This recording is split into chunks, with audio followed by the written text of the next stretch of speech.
China has set its economic target for 2024, which some have called ambitious. This 5% growth is going to be challenging. With the geopolitical rivalry, with Washington trying to stall their economic rise, it's very difficult.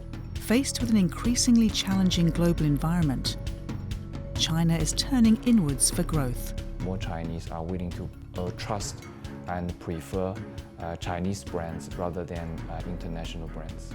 我就觉得我用我们国家的产品，包括我们国家的品牌。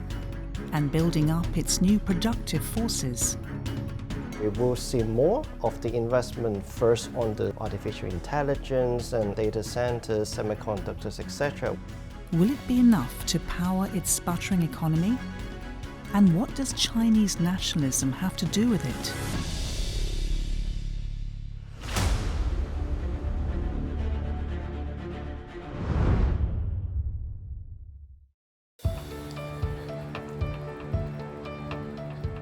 This is the iPhone 15, Apple's flagship mobile device.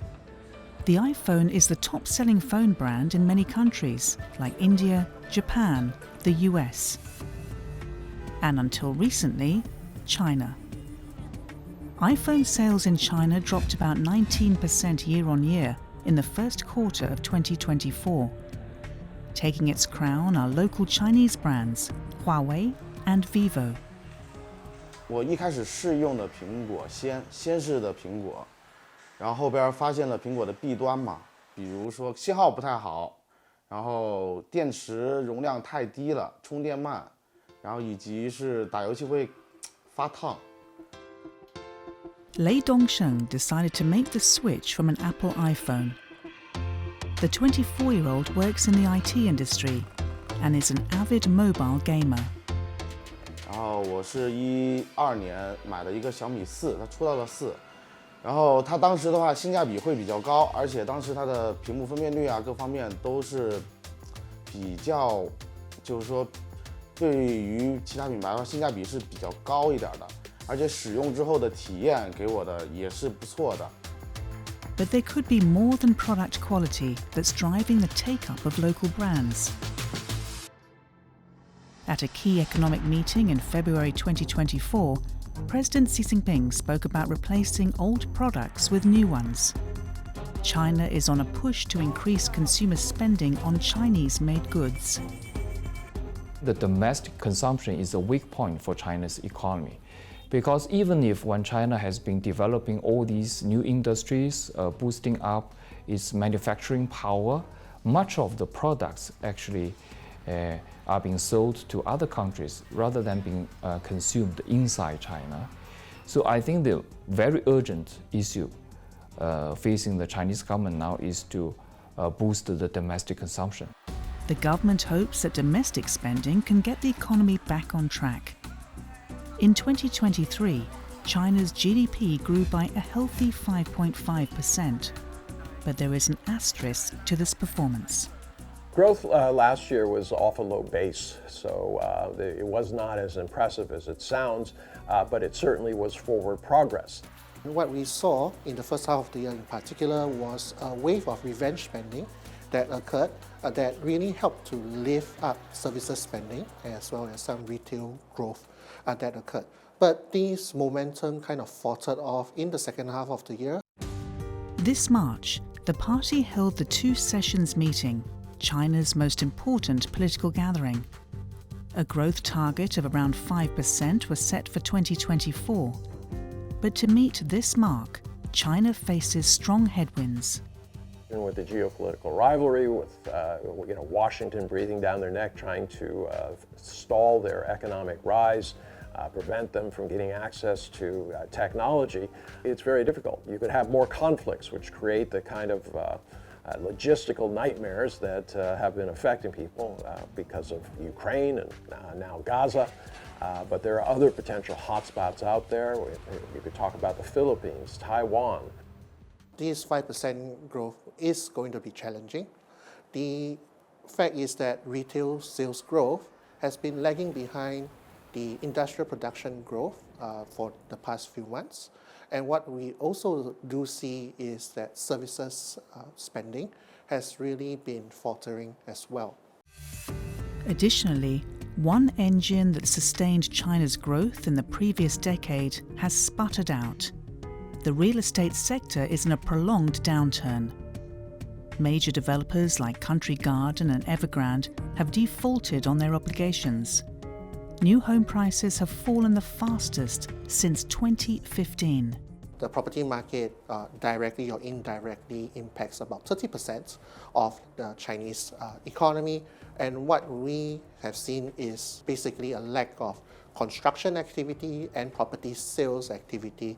And with this lack of activity, there is lack of demand directly for the property market, but also indirectly upstream with commodities such as steel as well as concrete being relatively limited. The real estate downturn also has an impact on local government spending. One of the problems they have is the real estate sector is the main source of revenue for local governments.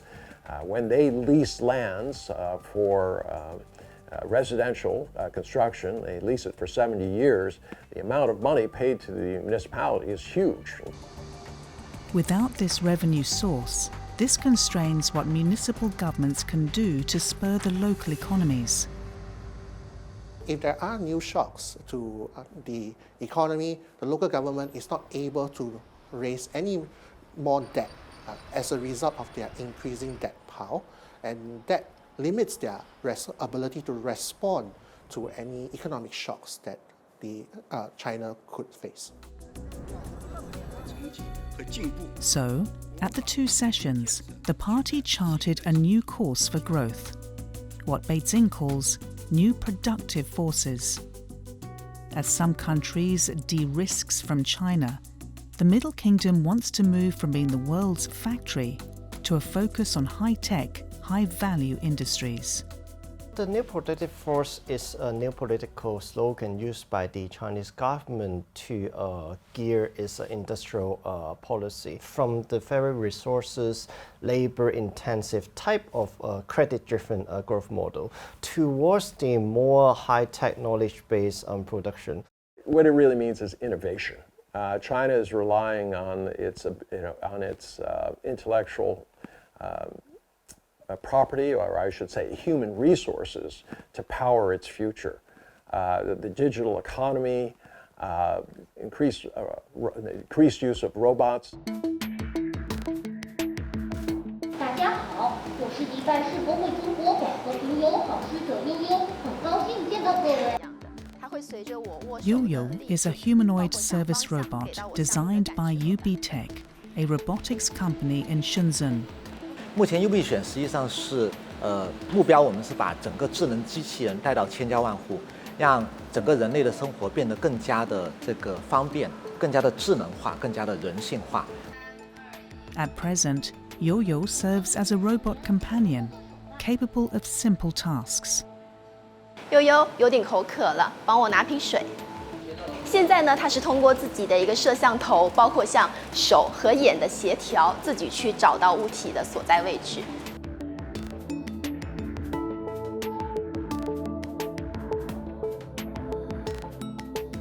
UB Tech's robots are an example of the new productive forces that Beijing wants to cultivate, which include sectors like green tech, AI, quantum computing, and biotech.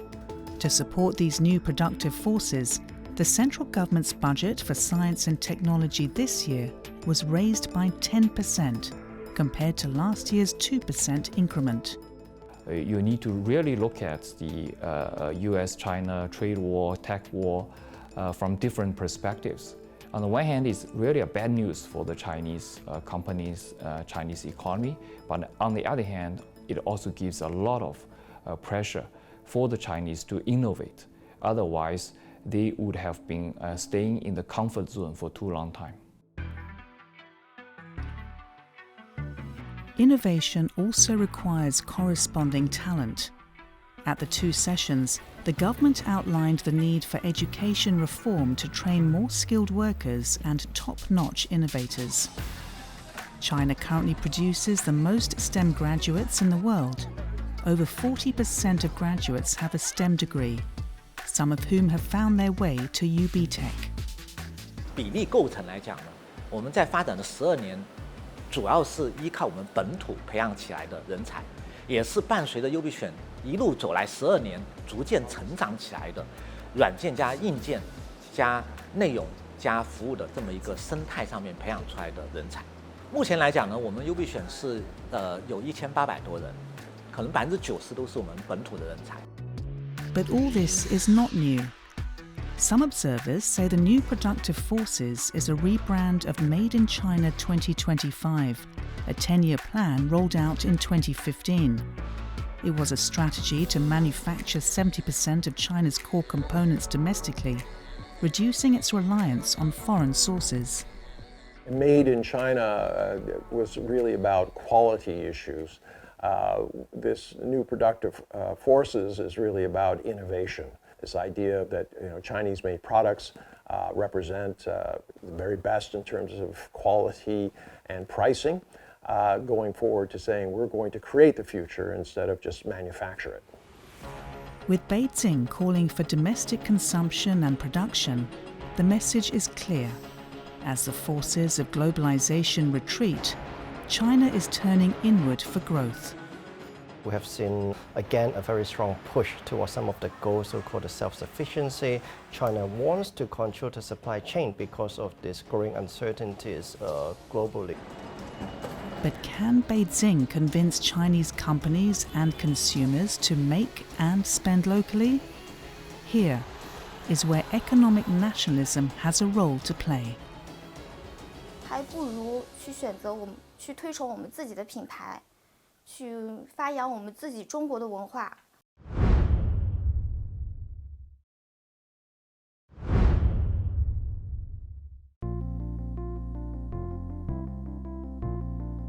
它这个绿色的是可以中和，比如说敏感肌啊，皮肤容易泛红，还有比如像北京这种柳絮乱飞的时候，它可以给皮肤一个屏障，中和一些红色，就是让肤质看起来更健康、更匀称。26-year-old Yao Yao is a freelancer in Beijing and loves to collect makeup. She spends about $70 a month on cosmetics. 这个毛戈瓶是我一直回购的一款，它这个呢，我买的是高光膏，而且它这个包装我也很喜欢，就很精致，拿出去也很方便，里面会带个镜子。But what sets Yao Yao's collection apart is that it is made up of mostly domestic brands. 我开始的时候会去从一些大牌里面，就是进口的产品去找，但是没有找到很适合我的，包括有一些口红、唇釉，我都觉得国货其实更好用，更实用一些。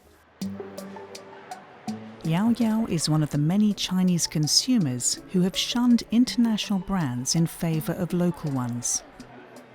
This wave of nationalistic consumerism is known as guochao.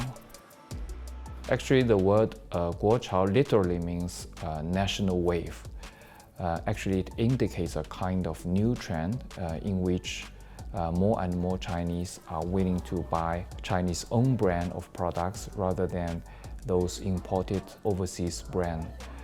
So we all know that previously, for a very long time after the opening and reform, many Chinese thought that it was trendy to buy foreign luxuries brands rather than Chinese own brands.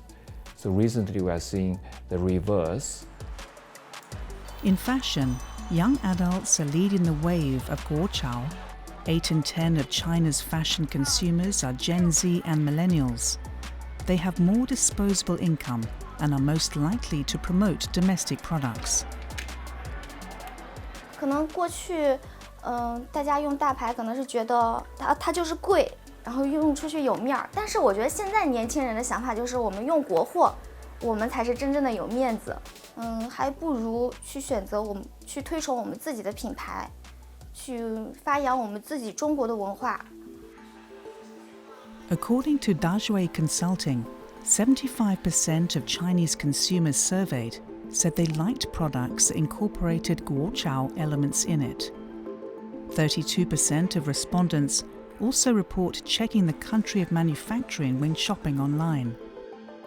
For Lei Dongsheng, who swapped out his iPhone for a Xiaomi, his family has also jumped on the local bandwagon.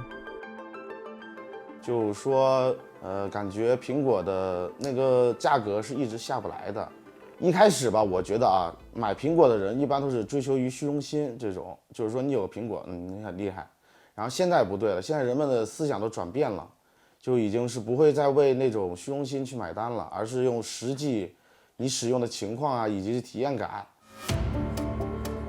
In a 2023 McKinsey report, the top reason Chinese consumers choose domestic brands is affordability. The second reason? To support local companies. Here, the US-China trade war has stirred up feelings of patriotism. 美方继续将经贸问题政治化，进一步增加对华关税，是错上加错。中方将采取一切必要措施，捍卫自身权益。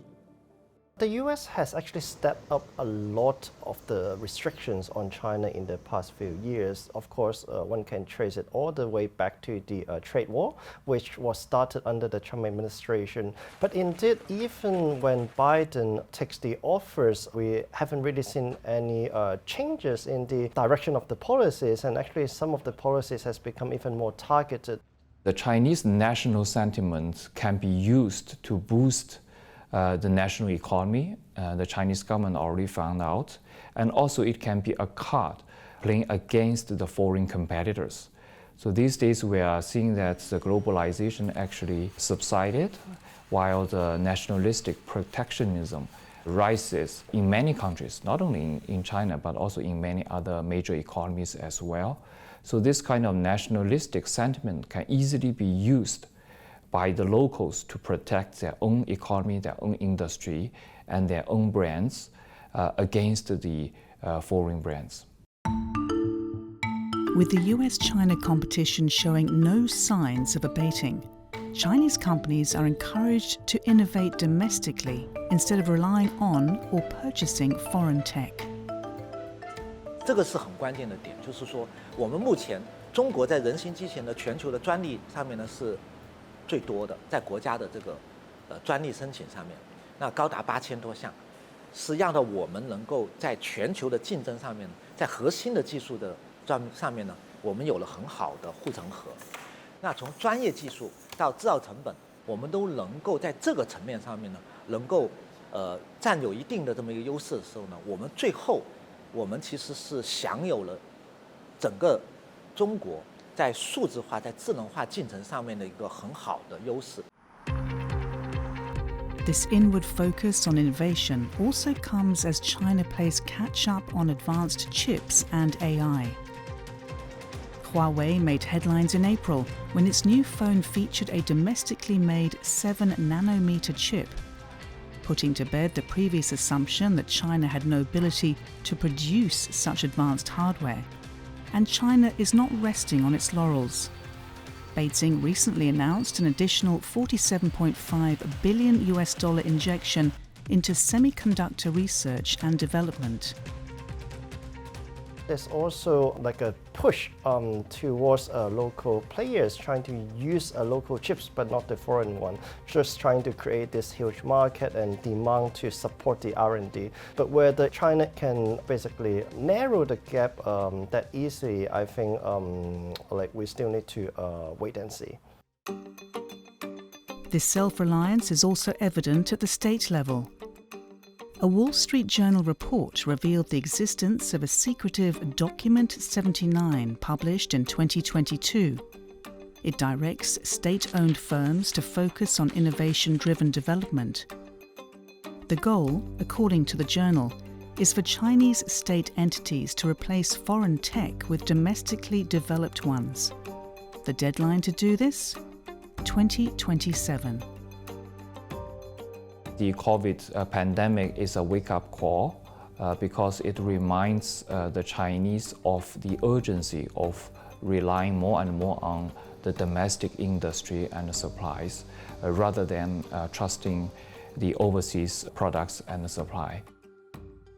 What happened after COVID, and indeed a few years before COVID as well, is that we start to see a Chinese economy decelerating. We also see the income growth decelerating as well. So it's not like Chinese residents, they're not earning more money, but the growth rate is simply much lower than before. And that would actually cause a problem in confidence. And so therefore I think taking a more nationalistic approach in certain sectors, generally on the economy, would actually help the government to buffer this sort of pressure a little bit. But nationalism alone isn't enough. Quality matters. In the same McKinsey report, quality is the third most important criteria for Chinese consumers. So the Chinese trust Chinese-owned brands not only because of the nationalistic sentiment, but also because that actually the Chinese manufacturers are moving up along the value chain. I think Chinese goods, just the way that the Japanese did, their goods have grown in value. They're very, very, very consumer driven. As a result, in the last decade, domestic brands have grabbed market share from foreign competitors. According to Euromonitor, in products ranging from infant milk formula to mobile phones to quick service restaurants to apparel, local firms have increased their market share. Western brands are facing more and more fierce competitions in the Chinese market vis-a-vis the Chinese brands. And not only because the Chinese brands are economically more competitive, some of the international brands actually face crisis, PR crisis, when they actually take the wrong side politically in the domestic Chinese context.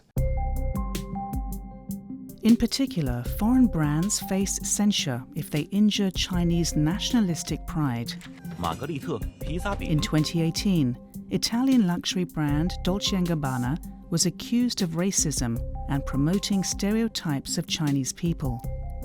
A series of social videos was seen as insulting aspects of Chinese culture, like the use of chopsticks. The backlash was swift. Online retailers removed a luxury brand's products from their websites. Chinese customers called for refunds. When brands like Burberry and H&M announced they would not use cotton from Xinjiang, they also faced boycotts. So I think these days they have to be very careful, especially in the context of rising national pride in China. The Chinese are getting more and more sensitive about issues related to nationalistic issues, like those in Xinjiang, or also sometimes Chinese cultural issues. Domestic brands are not immune from this. In March 2024, beverage giant Nongfu Spring found itself under fire. Netizens argued that Nongfu Spring's packaging has elements that associated it with Japan. Some say the design of its oriental leaf tea product uses symbols of Japanese ancient architecture.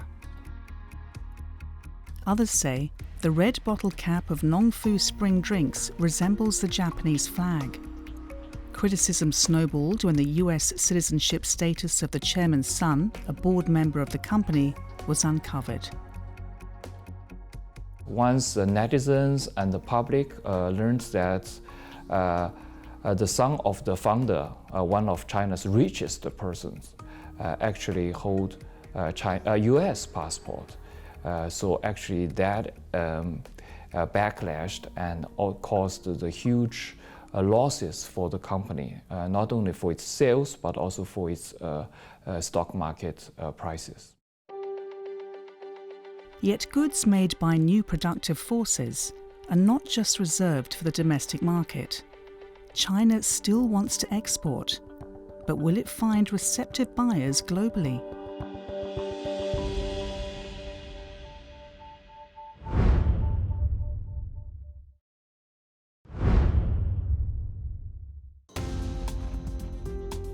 There is a reason for China's inward turn.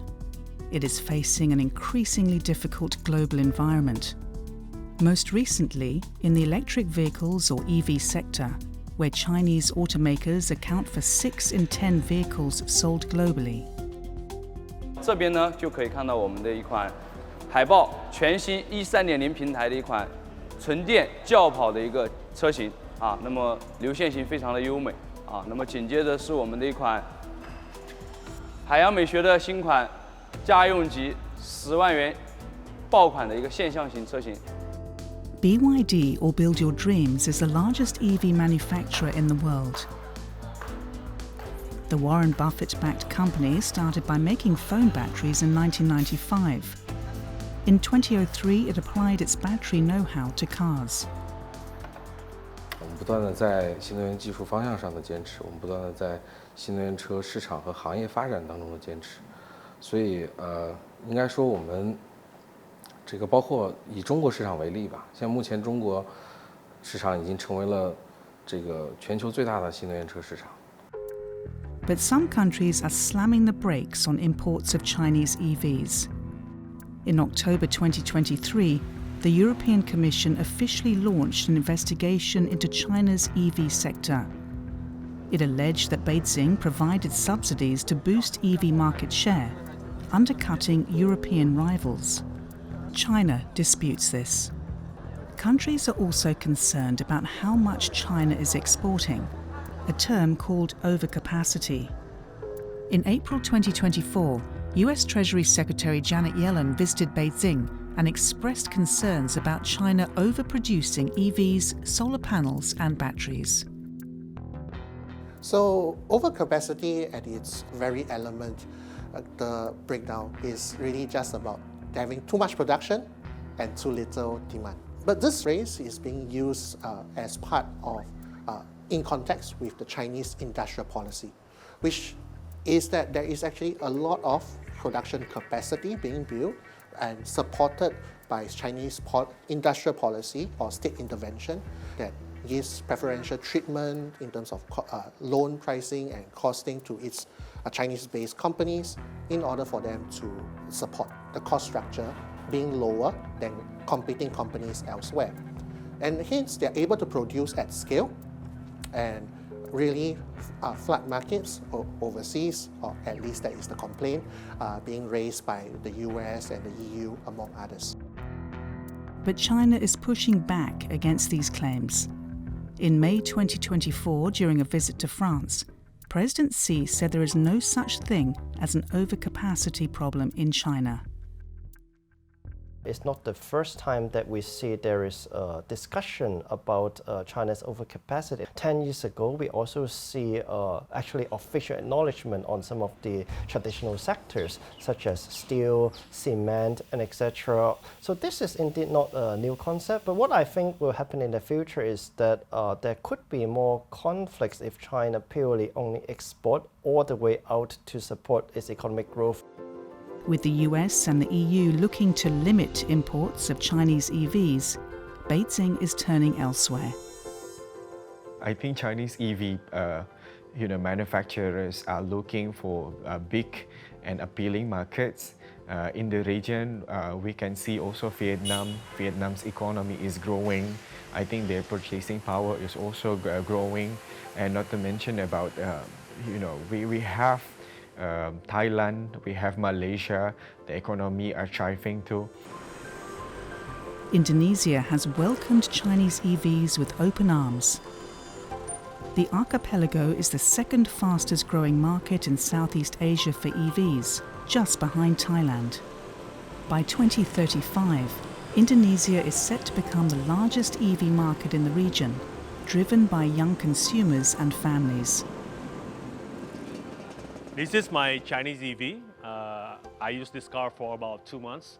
And my impression about this car is really economical because the operating cost is really cheap.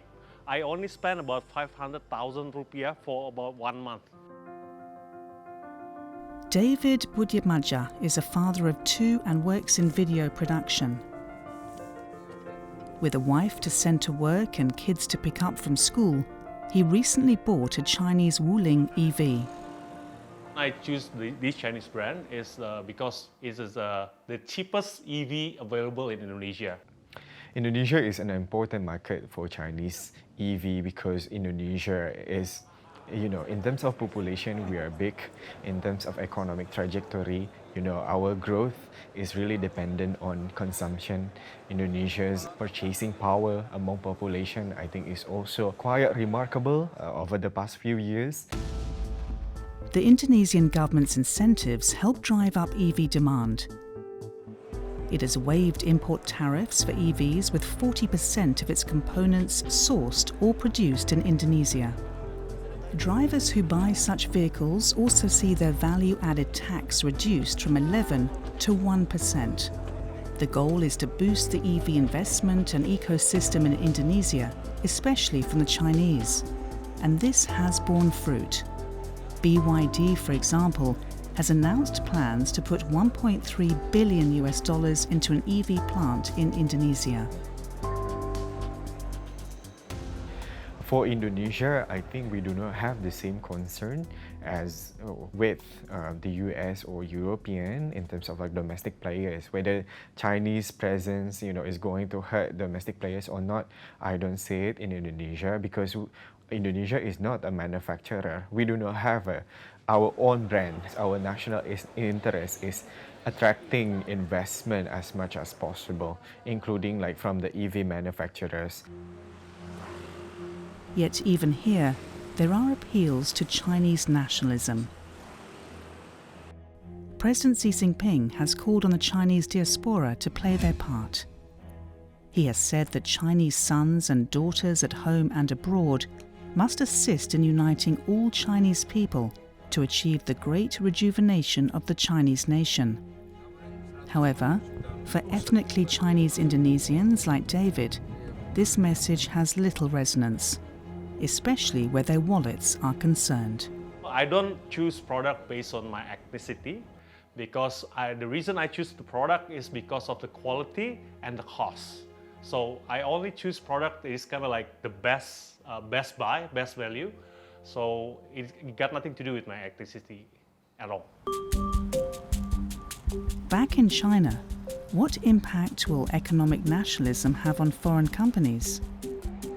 After all, by investing in domestic new productive forces, China risks alienating foreign firms who see their market shares supplanted by local rivals.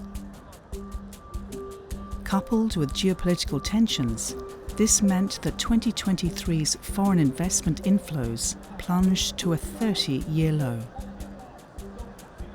So what we have seen are firms looking to de-risk. And this is a trend where firms are actually not interested in solely relying on China, but instead going for a China plus one strategy, where investments are also being placed in different emerging markets, such as in India and Southeast Asia. So this has led to some of that FDI that would have gone only to China to other parts of the world.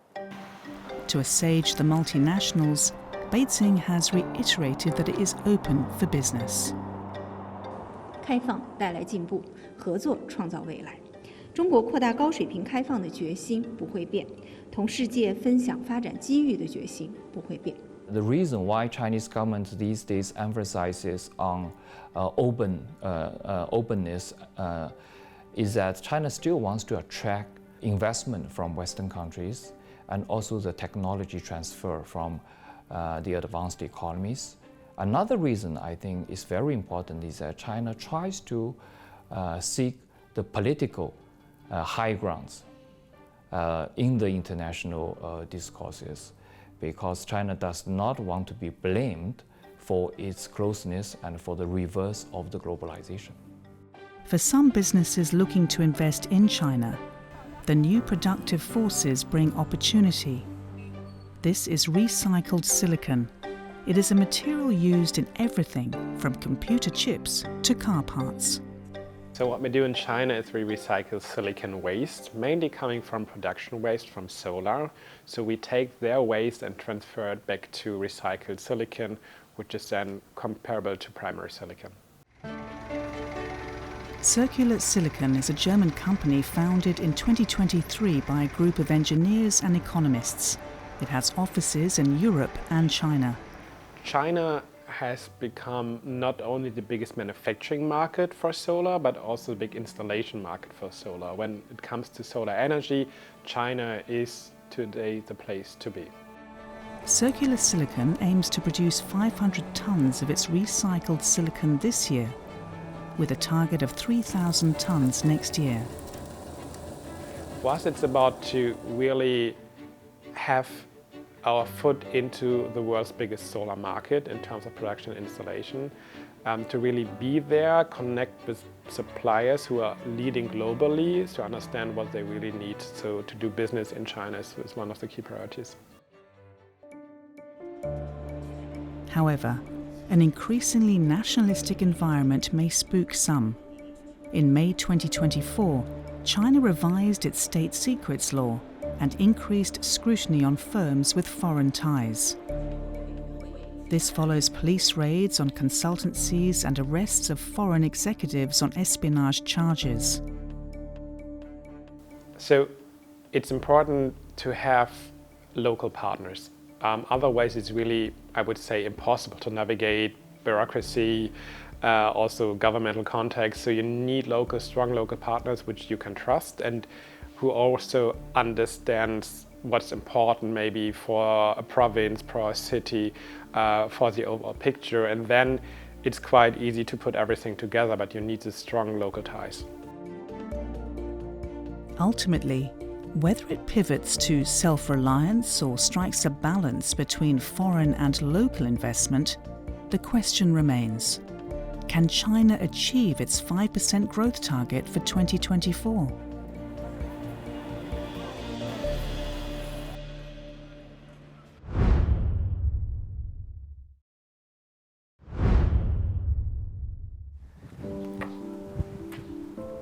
"29-year-old Li Yuchen is out shopping for some groceries. It's something he does once a week. But instead of heading to the supermarket, he goes to his local neighborhood store where things are cheaper.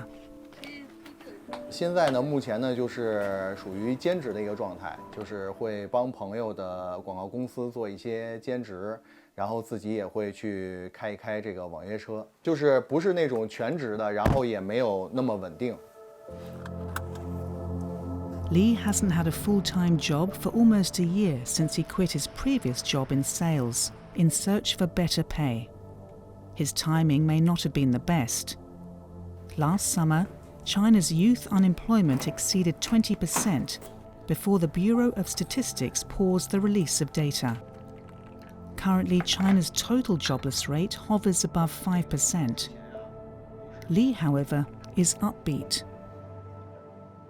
就业前景其实我个人觉得还好，为什么呢？就是因为我始终有一个观点啊，就是工作它是好找的，但是好工作它就是适合自己的工作它是不好找的，啊，就是你比方说这个适合自己的薪资啊，然后一些这个晋升的可能性啊、前景啊，包括一些这个福利待遇啊，这个还有类似于远近啊什么的，都要考虑进去。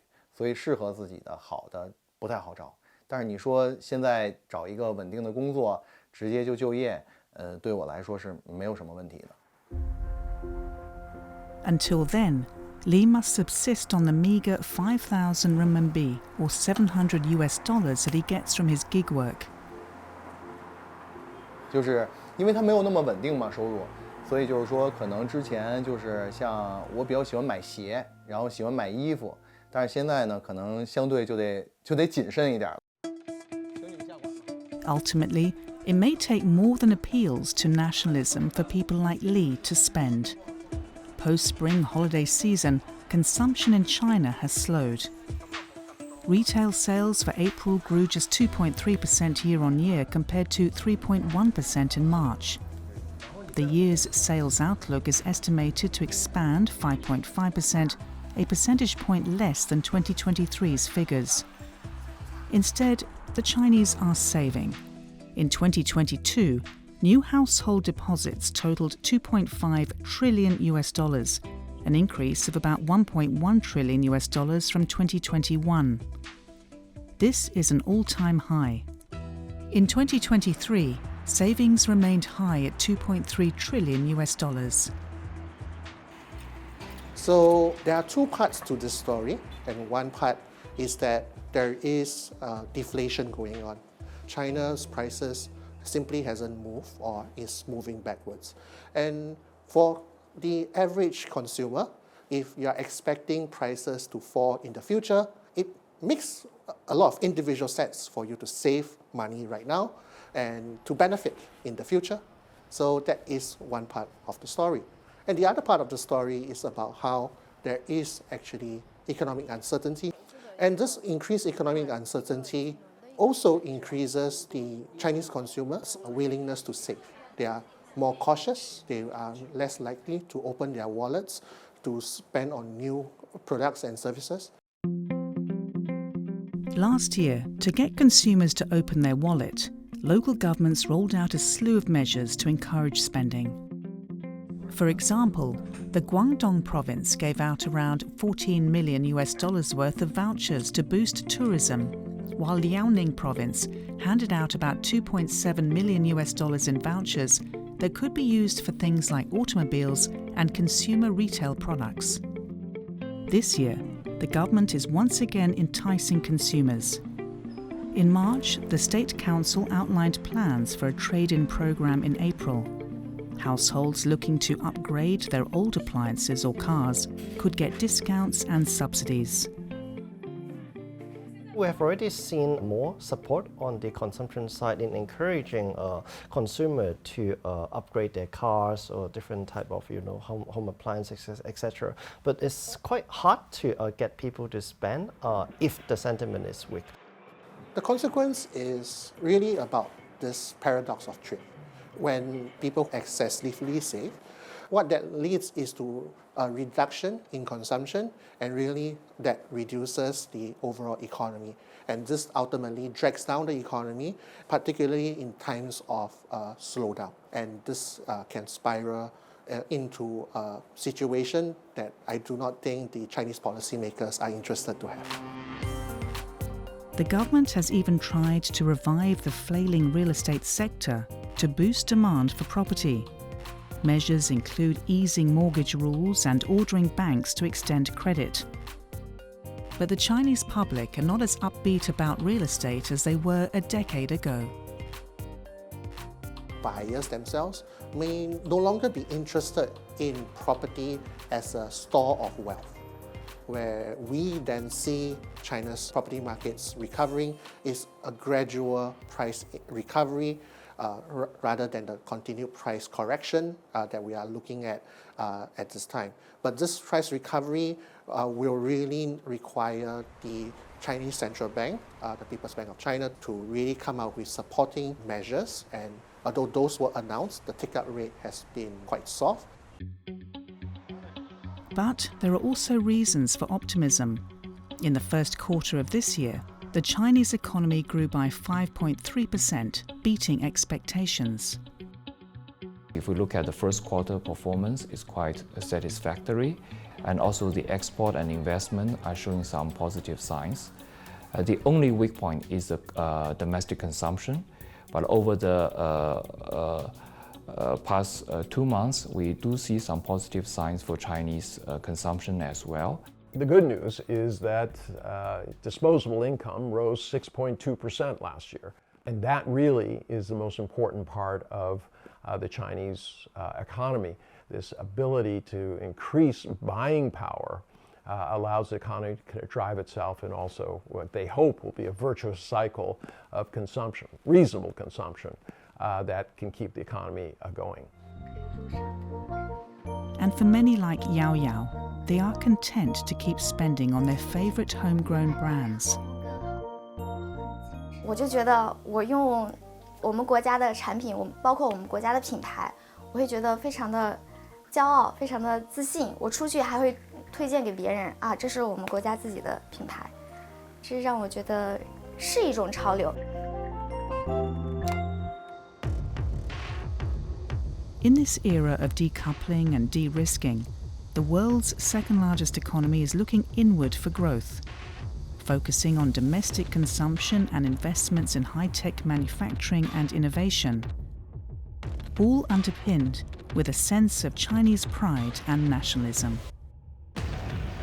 In the end, is this enough for China to reach its growth target of 5% and sustain it?